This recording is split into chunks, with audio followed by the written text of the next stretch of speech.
E aí, pessoal, tudo certo? Sejam muito bem-vindos. No vídeo de hoje, pessoal, eu vou falar sobre um assunto, sobre sapatas de fundação, que é um assunto que muita gente tem dúvidas em obras e até aqueles profissionais mais antigos, né, vamos se dizer assim, aquelas pessoas que falam, sempre fiz assim e sempre deu certo. E é uma frase muito comum que a gente ouve em canteiros de obra, pessoal, vai pela experiência, pelo faz ali todo dia e sempre dá certo, e às vezes dá certo porque são cargas baixas e não tem tanta necessidade ali de exigir tanto da fundação. Então, o que acontece, pessoal? Qual o principal erro, certo? Em obras de pequeno porte, onde a gente chega e vê ali todas as sapatas, um exemplo, 1 por 1, ou seja, 10 mil centímetros quadrados. É o que uma sapata de 1 por 1, ela tem de área.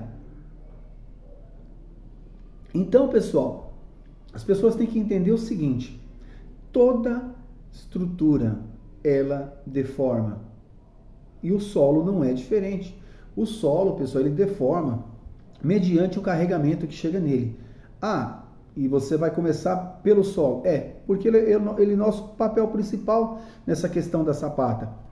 Então, o que acontece? A gente tem que entender, pessoal, como uma coisa funciona para a gente poder sair aplicando. Não adianta eu sair aplicando de qualquer jeito sem saber como uma coisa funciona. Então, a interação entre solo e o elemento estrutural, no caso a sapata, ela tem que ser baseada, pessoal, na rigidez do elemento, ou seja, proporcional à carga que ele está mandando para o solo. Então, eu quero que vocês entendam. Quem nunca viu, pessoal, quem nunca falou, eu fiz uma sapata gigante, mas mesmo assim a minha obra trincou. Um dos motivos, acredito eu, que é muito provável, pessoal, é que você está colocando um elemento estrutural, ou seja, uma sapata, desproporcional para a carga que ele está recebendo. E a gente vai entender. Porque se você colocar um elemento com a capacidade de carga, uma capacidade de carga maior do que ele precisa, você pode gerar um recalque, certo? Onde você não tinha um problema, você vai gerar. Então, para ser mais claro, vamos lá. Se eu tenho, pessoal, uma sapata de 1 por 1, ou seja, 10 mil centímetros quadrados. Então, não importa se o solo ali tem 1 kg por centímetro quadrado, 2 kg, o que isso quer dizer?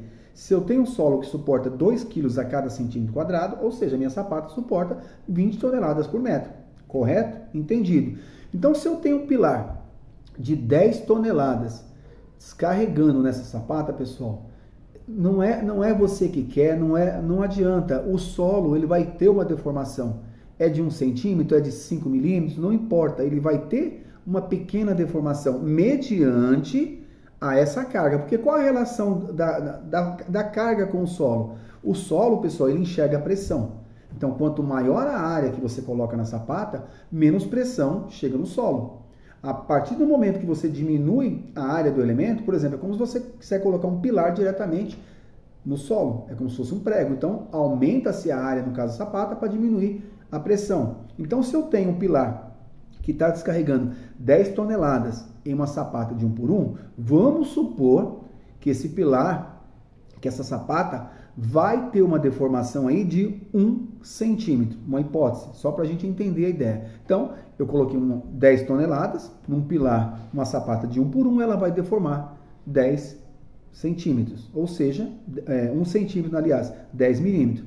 E aí eu vou lá, eu tenho um pilar, a gente tem que entender o seguinte, pessoal, que nem todos os pilares da nossa obra têm a mesma carga. Vão ter pilares que vão ter 10, outros vão ter 2, outros vão ter 3, dependendo da obra, pilares com uma certa discrepância de carga. Então, para a gente ficar mais claro no nosso exemplo, então eu tenho um pilar de 10 que recalcou, que abaixou 1 centímetro, ou seja, 10 milímetros. E aí eu pego a mesma sapata de 1 por 1 e coloco num pilar que tem 1 tonelada de carga. Então, o que você acha que vai acontecer? Então, se a gente for fazer uma regra de 3, se 10 toneladas deformou 1 centímetro, 1 tonelada vai deformar 1 milímetro. Então, o que acontece? Você tem uma sapata aqui, então uma vai deformar 10 e outra vai deformar 1. O que você tem? Uma fundação com níveis diferentes. E o que é isso que a gente conhece?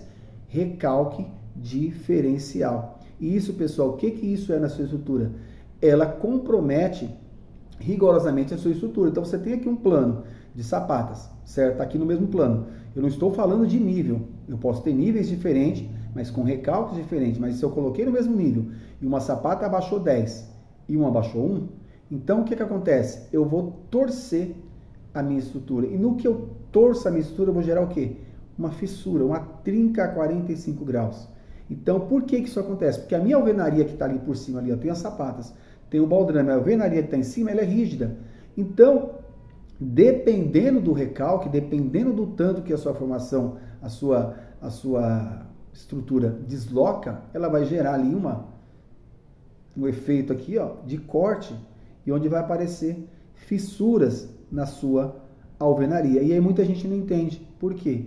Eu coloquei uma sapata de 1 por 1 e mesmo assim deu trinca. Então, o ideal, pessoal, é sempre colocar a sapata com o tamanho da carga que está chegando. Então, um exemplo claro aí, só para a gente entender a ideia. Se eu coloquei um pilar de 10 toneladas numa sapata de 1 por 1, né?